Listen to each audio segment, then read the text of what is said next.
Now, with the Center Square Daily, we ask that question: who's watching how your tax dollars are being spent? With the recent headlines from the Center Square's Enterprise and Investigations Unit, it's clear that team digging deep and holding government to account for the taxpayer.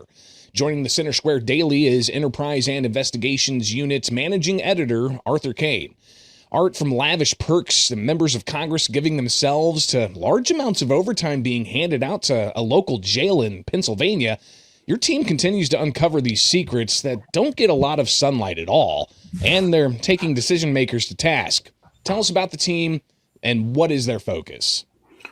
So we got a great team. We got 4 people, a 5th one coming on soon, whose job really is only to look at what government is doing with taxpayer money. And I think it's necessary because I think a lot of other media has decided to not look at that. The stories we did on the Senate spending, and I also did a series later last year in November on House spending, are really readily available in online, and very few people write about it.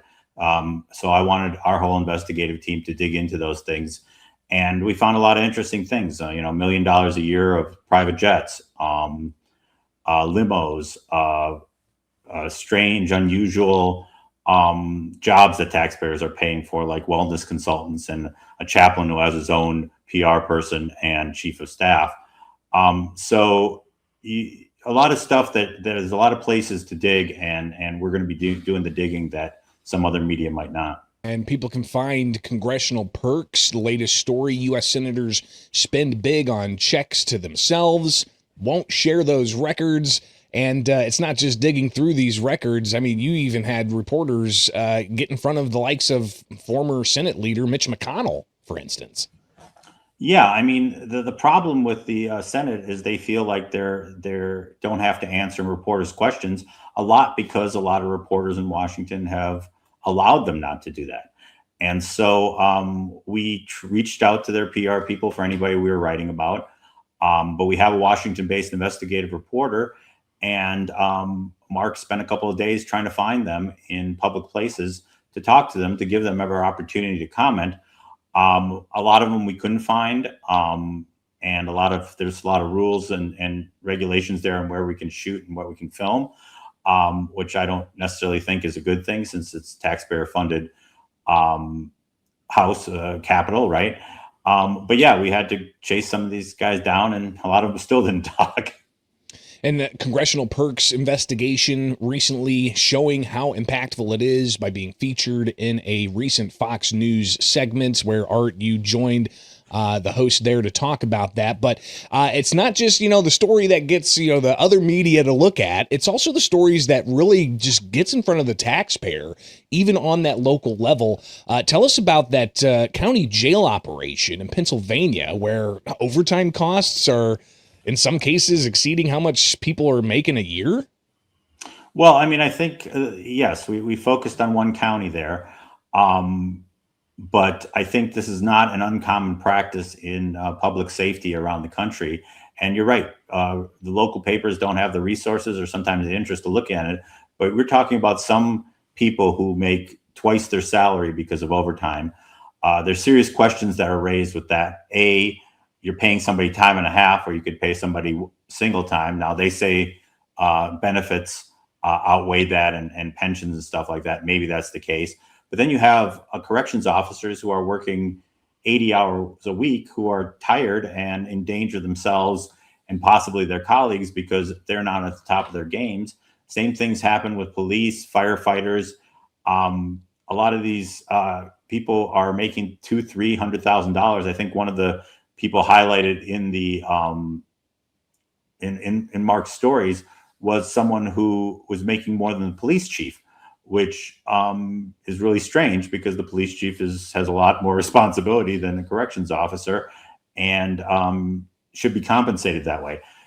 Unfortunately, that's the way the system is done now, and they have all kinds of people who are just making more and more money off of taxpayers because of they won't hire, or they just want to give it to favored people. Art, as you said, this is one story in Pennsylvania County, but it's something that's pervasive all across the country. And these are not just at state level, public safety organizations like, a state prison, for instance, but even gets down to the county level with county jails or, police officers or, and I think it's really important you highlight that somebody in this capacity working 80 hours a week, that can be dangerous. Yeah, it can be. And it can be dangerous for the inmates. It can be dangerous for the staff. And it can be dangerous for that person. But I guess when someone is offering you an extra $150,000 a year to work that, and you can, buy a new car and a nicer house and stuff like that, some people take advantage of that. And we see a lot of problems when especially law enforcement and public safety officers are doing that. Mistakes happen, shootings happen that shouldn't happen. Inmates may be able to get out, things like that actually injure public safety. So I think all of the best practices say you shouldn't be doing that. Yeah, and you got to think too. I mean, obviously the public safety aspect and the safety of the government employee, and then those that they're meant to look after. That's one thing, but then you get to the cost aspect to the taxpayer, but the potential liabilities if somebody is found to have done something inappropriately because they're working 80 hours a week and they're exhausted. I mean, that could be another taxpayer liability. But Art, obviously, these are some really compelling stories. One that's hit close to home, and it's been an ongoing series from your reporter Jared Strong at the Center Square's Investigative Unit. And that is the ongoing questions around Illinois' Diversity, Equity, and Inclusion Task Force. It's made some impact. State senators from both sides of the aisle looking at the Center Square reporting saying, what gives? Well, we've only been a full unit for about 6 months, and this is definitely our most impactful series because you have lawmakers on both sides of the fence. You have Democrats and Republicans both saying something has to be done. So basically, if you haven't read the story, there's a few years ago, Illinois instituted a new diversity committee. It is doing worse than the old one as far as getting contracts for minority and female-owned businesses.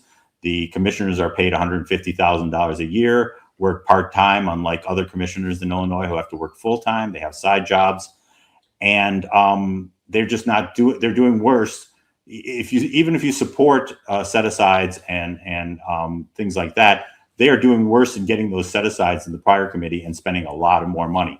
So Jared's done a series of stories, and lo and behold, lawmakers on both sides are starting to question them.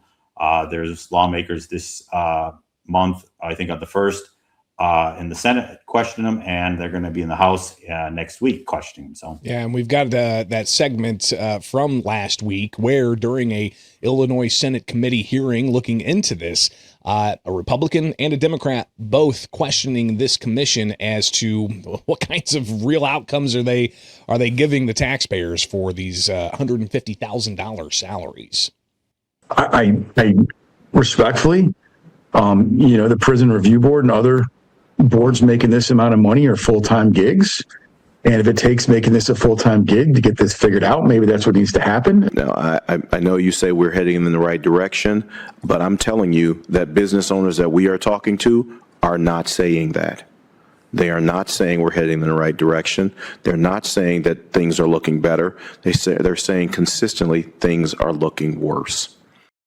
Again, shedding light on these issues with documented evidence to what's going on. This is just a sampling of what the Center Square's investigative unit is up to. Art, what are we looking at down the road here? What other kinds of rocks are you and your team continuing to uncover?